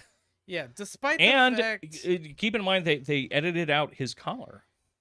yeah, no He looks like BDSM colors on this guy. he looks like an Indian Beto O'Rourke. Yes. That's a pretty apt description of him, actually. Is he on a skateboard right now in that photo? They edited out the skateboard and they're like, no, not far enough. So Rishi Sunak, pretty much like just a couple of days after this vote on fracking happens, and Liz Truss goes, I can't uphold the mandate that I've been given. Sorry, guys, bye. And so the other interesting thing about all this is, as well, is that there is no British Constitution. They kind of just wing it every time. Look, what about the Magna Carta, Michael? That's French. Charlemagne was French, you might recall. But Charlemagne. Charlemagne. Isn't every Charlemagne major election a new reformation of government or something? At the Yes. pleasure of the crown or some nonsense? Yes, that's exactly what I was going to get to. Is there is actually no British Constitution. There is the British election, and then whoever the British people elect end up kind of like making a constitution. That sounds almost democratic. That's crazy. It sounds almost democratic, but it's not. in very important ways, in which 3 prime ministers now have essentially been chosen without the British people like ever having a vote in the matter. I gotta pee. Keep talking. Go pee. Don't talk to me. Don't look at me. Don't look at me. All right. So we no longer have to coordinate our pee breaks. I see. Yeah, we've done away with that. That's the old podcast. This is the new podcast. The new podcast where we talk about the person who's peeing. Can you hear Danko's pee right now? No, I can't. I wish I could though. How much of his urine do you think he's getting on your floor right now? 70%. Yeah, probably. But going back to Rishi Sunak, again, another person elected without the British people ever voting on this. They you know, to give the Tories credit in this circumstance, the British people originally kind of elected Boris Johnson, which doesn't say a lot of good things about the British people. No. But so I guess there's only been like 2 prime ministers that they didn't really elect. The first one being Liz Truss, the second one now being Rishi Sunak. Rishi Sunak is an heir. I mean, he married an heir to like a billionaire fortune. So he's very money minded, and by money minded I mean he only cares about people who have money. I can't wait for the new king to mistake him for a valet. Yeah. Oh, put it on the block. Just don't scratch it. But yeah. So Rishi Sunak. Are we just doing accents now? No, Really? we're not just doing Really? it. We It's so disappointing. we do accents on top of other things that we do. Yeah, sure. All right. But Rishi Sunak essentially vetoed the fracking ban because he understands that it's gonna break his fucking country, literally. Well, And snap in half. and so that's kind of ultimately the difference between Rishi Sunak and Liz Truss, is that Liz Truss was a sub and doing whatever the money interests wanted her to do. Whether or not it was a real kink or just like the natural progression of politics in this modern age. But Rishi Sunak at least knows that, like, hey, you can't break the country in half in order to make it work. So that's interesting and fun. He's also a money demon. So With a face like that? I know, right? Yeah. He's a complete and total money demon. His wife is an heiress to some kind of fortune. I can't remember which fortune. Some kind of frozen food, probably. Yeah. Some kind of frozen people. I think it's it's tech related. Oh no, that's where we're at now. Yeah. Welcome to the future, bros. I was really hoping she was like a 92-year-old cream spinach. No. She's Heiress. about the same age. No, as that's only in the him, US. And Oh. has like tech heiress credentials. So this is a guy who's still very interested in maintaining the money order of things and making sure that rich people keep being rich and poor people keep being poor. However, he's not quite as domed as Liz Truss was. Say what you will. At least he has an ideology. No, I won't say No. that either. That's bad. If What's next? If anybody in the United Kingdom has a hammer, We'll send you one. We'll send you this hammer. we'll send you the Benzo Rehab hammer. Yeah, it even says it on the side. It's convenient that you did that. We'll ahead of sign time. it. Oh. We'll sign it. So how quickly will the FBI raid us if we start selling like anagrammed like Benzo Rehab dungeon hammers? I mean, after this episode, they're on their way right now. Yeah. Yeah. This is actually the last episode of the Benzo Rehab Dungeon. We've enjoyed your Until we time. get replaced by a white squat guy and a tall tall First Nations person. It'll be the fentanyl rehab facility. Yeah. Fentanyl relapse facility. Go ahead and go to the next link, which I think is some interesting polling that's been done. I love polling. Yeah. What the fuck is on that guy's head? It's polling. I think he wants to go back to the European Union with those colors. It looks like it. So yeah, he's polling. He's made of polling. Is that how simple British politics are? Yes. Yep. Like you don't. Yes. You don't have to decipher like what conspiracy theories they Have you ever seen footballers? They paint themselves a color, and that's politics. Here's the thing about politics writ large. Sunakkered. It's like they're tired. They're like knackered, but they're Sunak. We're so knackered. I'm so knackered. I was going to point that out if you guys didn't. But because we wouldn't. Here's the thing about global politics and in relation to American politics. We here in America like to think that our politics are so nuanced and special and pretty God, and just the most beautiful things. I hope not. But yeah, people do think that. Yeah, people do think that. Oh my God. And it turns out that politics are kind of simplistic across the entire globe, and that's why one could call them bread and circuses, right? Yeah, but for it's funny because usually bread and circuses distract people from politics, but instead it's now them being distracted from what's really going on with its market functions. Now it's the funny. Method of politics. It's funny. Okay. It's funny. All right, I'm a funny guy. You're yelling with a hammer. Yep, and you're threatening me with a hammer again. Who eats like that? Yeah, who eats like that? That guy seems too knackered. So it's like a weird horror anime monster. Yeah, that's one of the guys from Attack on Titan. He still which I've never seen. I don't know if that's funny. He still eats better than Pete Buttigieg, and that's what's important. Well, he's a person, maybe.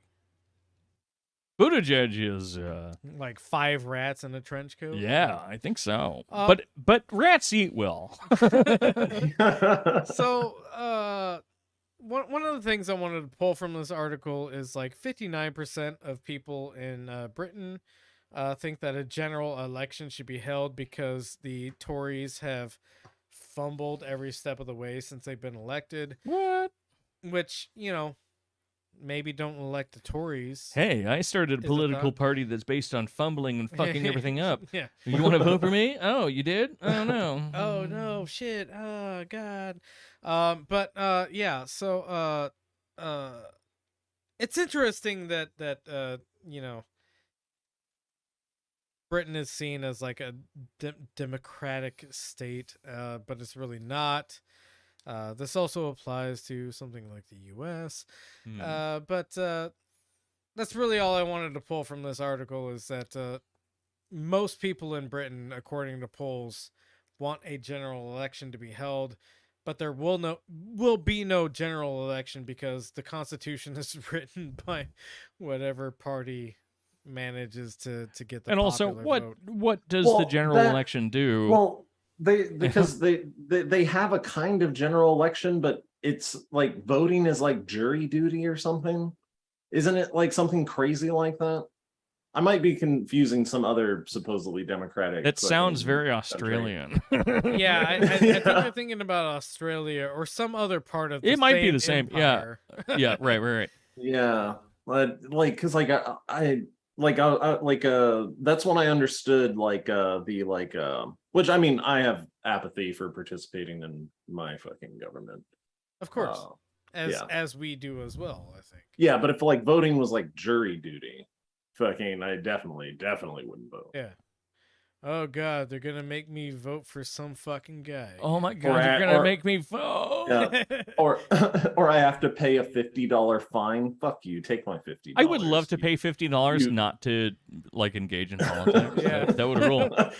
It's like I Same. did my civic duty. I paid my fine. I did my time. Yeah, I'm not a Sunacker. Yeah. Dude, put me in jail for a week so I can avoid politics. Oh, man, Awesome. yeah. Everyone in jail would be based. I would take I would take that option just for the conversation. I think. Yeah. Everyone's either just like I deal heroin, or they say I deal heroin, and also I think that the monarchy is illegal. What are you in for? I think the two-party system is detrimental to any kind of real politics. And also, I love meth. And also, Yeah. And I then, stabbed a guy to death. Yeah, there's a junkie scrubbing his balls in the toilet. That's like fucking duh, you fucking idiot. See, the CCRU was ahead of us the whole time. Absolutely. All right. Let's move on from British politics now, which aren't Oh, real thank God! and are completely. I'm tired of talking about Muppets. Healthier happens together. Miss Piggy did this. The frog fuck did that.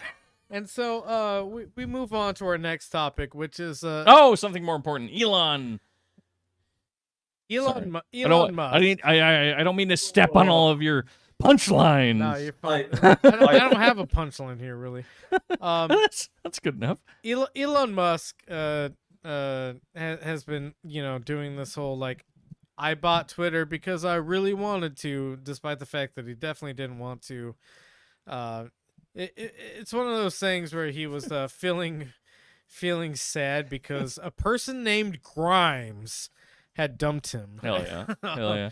And- We do have a specific fan on here who would hate to be on here, Oh, but would be really funny on here, who is obsessed with Grimes and might be able to tell us a whole lot about this, which Sure. would be hilarious. yeah. Well, let's talk to them Yeah. offline, Yeah. and we'll see if they want to come. You on. know who you are. But Elon Musk was forced to buy Twitter. He's trying to portray this as a win because, of course, he has to maintain his army of weirdo nerds that will never criticize him and ultimately contribute to like his stocks meaning anything. But Makes you miss spinach heiresses. yeah, so one of his first acts as a Twitter owner is to fire a bunch of executives.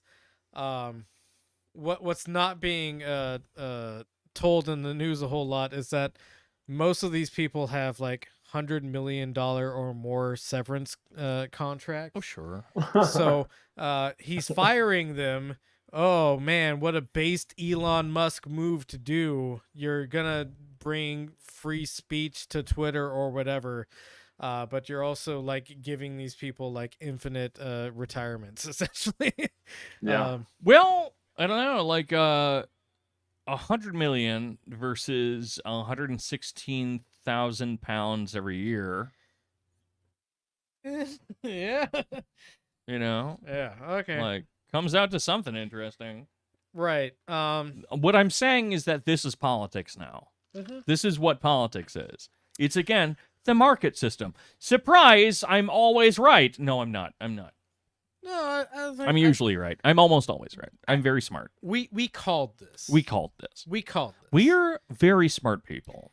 We called that Elon Musk would We- eventually be forced to buy Twitter because he made every attempt to buy Twitter short of like not actually buying Twitter. Yeah. And then the case was heard in Connecticut, or not Connecticut, sorry, Delaware. Yeah.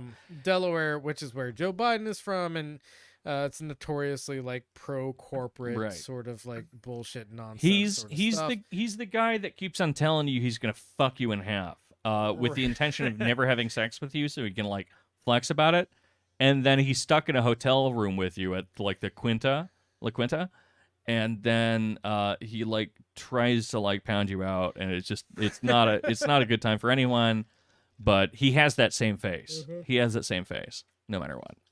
Anyway, I've been banged out in the La Quinta so many times by that guy.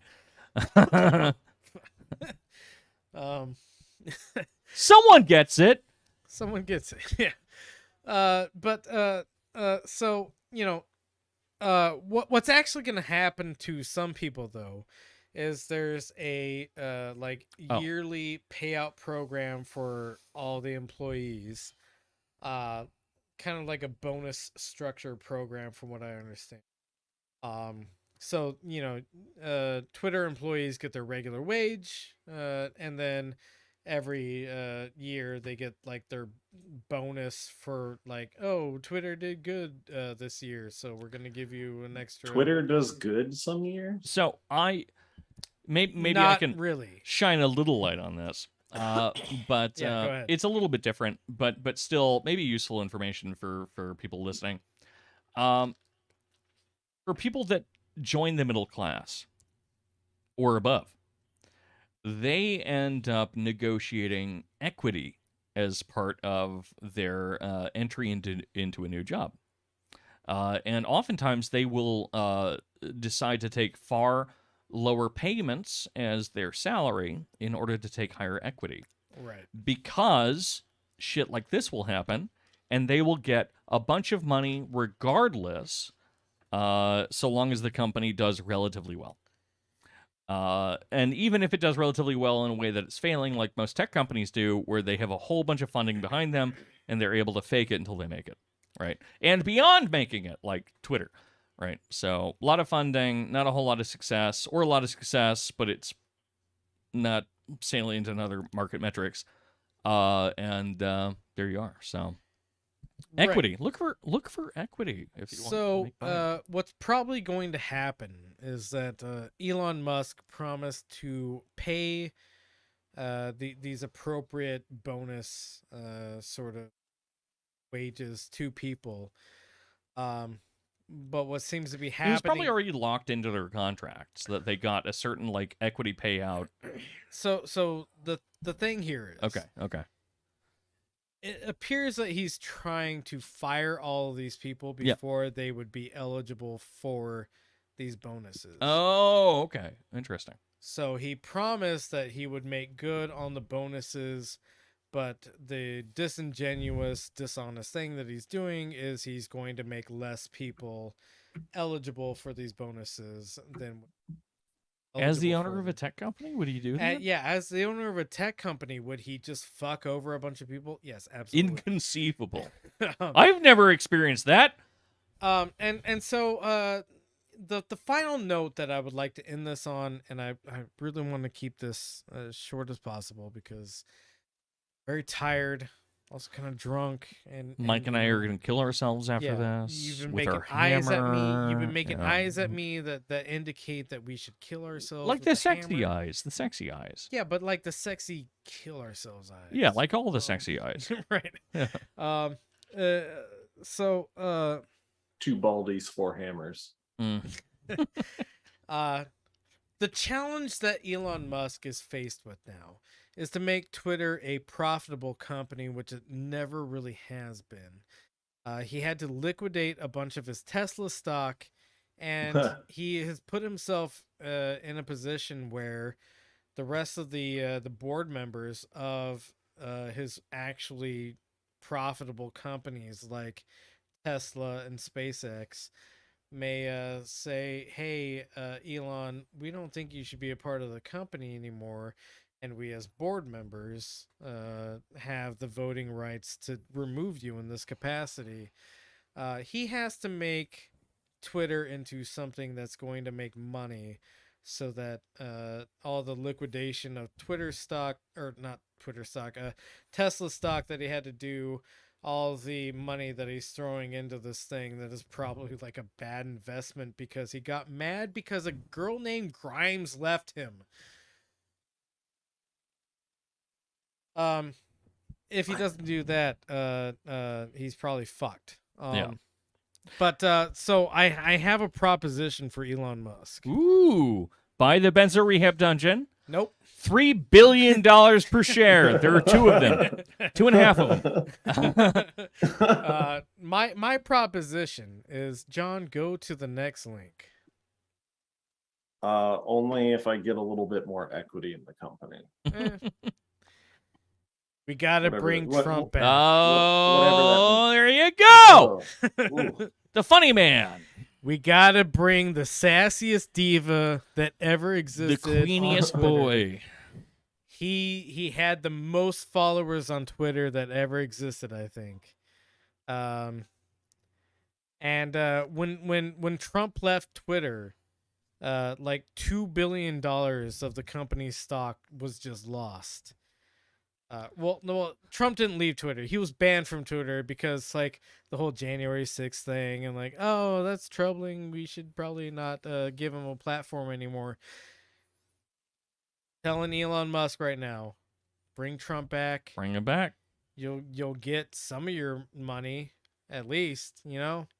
Yeah. Because and if you bring him back enough times, yeah, if you bring him back enough times and wait enough time, his political salience will evaporate so quickly, and yet it'll still make you a lot of money. Exactly. So scroll down just a little bit because some of the numbers are pretty astonishing. Also, while we're looking that up, something that I think might be useful to some of our listeners is, so you oftentimes hear about how a bunch of these billionaires, trillionaires, whatever, end up they actually don't have that much money. Most of their money is tied up in assets. Not much of it is liquid, right? And what that actually means is that they own what's called capital. Right. Right. And the problem is not that they own a whole bunch of money, right? Because they can give that to other people and people can exchange that fucking money. But instead, it's the fact that they own capital. They own means of production. They own factories. They own fucking all sorts of shit. They own, all this property that makes it so that they can continue making more money. And that's the thing that you need to fucking attack and extract away from them in order to make sure they don't fucking have it. So if you ever fucking hear someone say, actually, not all that money is liquid, you say, that's the fucking point. Exactly. Yeah. I don't care if it's liquid or not. I want him to die. No, it's in fact, let them keep their liquid assets. Let them keep all of that. Their fucking homes, their money, all of it. Take all of their fucking capital away. Yeah. So Twitter cut into Donald Trump's megaphone by permanently suspending the president's account Friday. So this is an old article, by the way. This is immediately after Donald Trump was banned from Twitter. To avoid the risk of further incitement of violence after pro-Trump supporters stormed the U.S. Capitol on Wednesday. But how much was the commander-in-chief's presence worth to the platform after racking up 57,000 tweets and approximately 89 million followers? 57,000? Yeah, he was a tweet machine, man. Twitter announced Trump's A lot of permanent suspension pooping. this month, and it fell 6% before trading started Monday morning, the first full trading day after the ban took effect. That blotted out approximately $2.5 billion in market value. So Trump is worth a lot to this platform, and Oh my God. Elon Musk, you got to bring Trump back, baby. So that we can retweet him in funny ways. Yes. I miss Trump on Twitter. He's so fucking funny. Even if you don't like him, like the things we can do with his tweets are fucking funny. He's a content machine. I hate him. I think he's a bad person. Fuck that guy. Fuck Trump, by the way. Hey, weird hot take from the Benzo Rehab Dungeon. Fuck Trump. Fuck Trump. Oh my God. Yeah. Great. You're doing a real I do a period on it. You're doing a real Rick Sanchez thing right now. Yeah, I'm a what? So my goal, I don't know if I told you about this. Morty, I'm a scientist, Morty. I got the science. But my whole goal here is to become a daytime fucking radio DJ for like the drive to work. And so I'm really working on my loud noises and fart noises out of my mouth. You're listening to Rick. You're listening to Danko and the Horny. Anyways, so that's the point I'd like to end on is post slurs on Twitter, because Elon Musk is apparently going to allow it now. He's not really. He's already creating a content moderation council, he calls it. Nothing's gonna change on Twitter. No, it's gonna get worse, right? Because the whole thing is that, hey, let's go ahead and make it so that anyone can say anything they want, but we'll rely more on AI for it, right? And if you've ever been banned from a social media platform, which again, it's not a fucking big deal. Who fucking cares? Get a life. Get a fucking life. Touch grass. Touch cooler plants than grass, even, I would say, like Datura. Touch a fucking saguaro or something. But that's a cactus. Yeah, that's gonna stab you. Mine was drugs. Yours was cactus. We could do it in the middle. But there's a lot of drug-like cactuses. There are. The San Pedro cactus. Eat a whole bunch of San Pedro cactus, little fisty boys. Yeah, but the main issues in moderation throughout most of these platforms is that you'll post something that is essentially innocuous, and then it gets fucking banned because there's a dumbass algorithm. Because guess what? I don't want to say it. I don't want to say it. No, I don't want to insult it. I don't want to piss off the basilisk. Okay. Say AI is stupid. Yeah. It's fucking dumb. It will always be pretty fucking dumb. AI is neither real nor smart. It's not A, nor is it I. Exactly. It's definitely not I. And that's how we should end this podcast. Fuck discussion. you. Goodbye. I love you. That's our normal sign. Take my medicine. Take John's too. Danko, before we go, would you like to maybe plug something that you run? Yes. I don't do much of that. First off, check out the last episode of Schizotopia.pod. So the Schizotopia podcast, we did part 2 of our 3-part series on is N the new schizo, or schizo the new whatever variable. So 2 of these episodes, phenomenal episodes from what I've heard. I don't listen to them because I'm not a fucking psycho. But I hear they're good. Anyway, check that out. And then also check out the Trincata podcast and workshop, especially now that I am leaving my current job. So I need your money. It used to all be volunteer. It used to all be donation-based. But now I'm taking your fucking money and I'm putting it in my pocket. And actually, maybe that'll encourage you more. But yeah, so what we are finishing up right now is a self-other horror-themed seminar on H.P. Lovecraft, and what we're moving into, and this is the first time anyone's going to hear about this. The people in the workshop don't even know about this, but we're entering into kind of a continuation of that to a degree, but we're talking about the life of the image. Ooh. So we're going to be talking about W.J.T. Mitchell. We're going to look at Color Out of Space by Lovecraft. We're going to be talking more about paintings. We're going to be talking more about visual art and culture. And that will be a lot of fun and go on through Christmas and probably into January or February, depending, and then probably lead to what's now a tradition for us where we spend February talking about the literature of Georges Bataille, because what could be more fun than talking about anal sex and the fact that the sun wants to kill you during Valentine's Day? Otherwise, that's what I got. Wonderful. So yeah, patreon.com/Truncata, TRUNCATA, and check out the Schizotopia podcast. Wonderful and cool. As far as the Benzo Rehab Dungeon is concerned, the Benzo Rehab Dungeon is and will always be a free broadcast. However, if you would like to donate to this, feel free to go to patreon.com/Benzo Rehab Dungeon. Donate as little or as much as you like. It won't get you anything special, and I like to be upfront about that because I'm just doing this all off of the goodness of my heart. And it will only pay for beer. Yeah, it'll pay for some of the drinks that I consume during the podcast. With that being said, as always, we love you so much. Please take your medicine.